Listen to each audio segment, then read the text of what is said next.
তুমি জিতে গিয়েও না একেবারে গো হারা হেরে গেছো। কেন জানো? কারণ তোমার উদ্দেশ্য ছিল আমাকে একেবারে নিঃশেষ করে ফেলা, টুকরো টুকরো করে ফেলা। তবে চারিত্রিকভাবে হয়তো তুমি পেরেছো, কিন্তু মানসিকভাবে তুমি এখনো পারোনি। আমি এখনো পর্যন্ত তোমার মস্তিষ্কে সতেজ আছি, অ্যাক্টিভ আছি।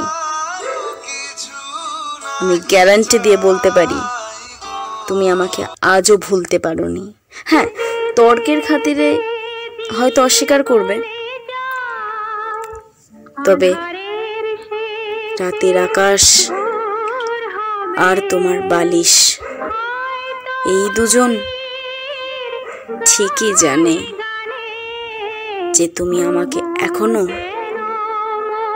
মিস করো ভীষণভাবে, যেটা কেউ টের পায় না।